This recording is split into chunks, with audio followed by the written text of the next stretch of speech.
PlayStation Vita Remote Play reviews analyze and critique how a game plays on Vita via Remote Play. My opinions don't necessarily reflect on the quality of the game. However, in some instances, I will speak a bit about the actual game itself. Lastly, the final review score that is given is based purely on how the game plays on Vita. Thanks, and be sure to subscribe if you're also a member of Vita Island.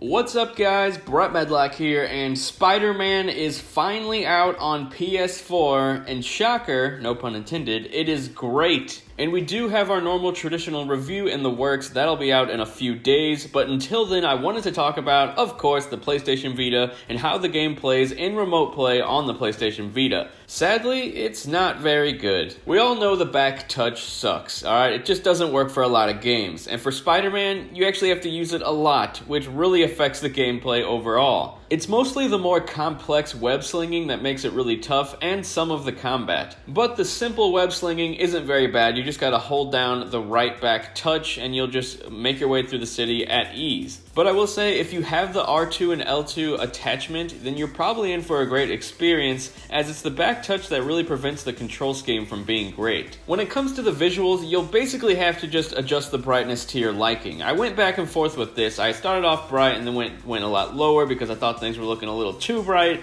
and sooner or later I just met in the middle. But if you're looking for some advice, I recommend turning off the motion blur, as on a small screen it can make things look a little harder to see, and also turn off the film grain completely. I don't really like film grain in general. I always turn it off in all my games, especially in Remote Play. And definitely turn off the HDR if you plan on playing in Remote Play, because this causes the colors to look really bad and like super weird. So definitely shut that off in the settings. You can shut it off from inside the game instead of in the PS4 settings, thankfully, unlike Detroit Become Human. Now, the combat isn't too bad in Remote Play, but like I said, you're going to have to be using R2 and L2 a little bit, but not really that much in combat, so I didn't think that was that bad. Once you get used to the controls on Vita, you'll be able to do it no problem. As for the camera, it gets really far back from Spider-Man, which is the opposite of what you want in a Remote Play game. Games like Hellblade and God of War look super good in Remote Play because you're up close and that nice crisp vision of the character's view, and I just think it makes for a better Remote Play experience.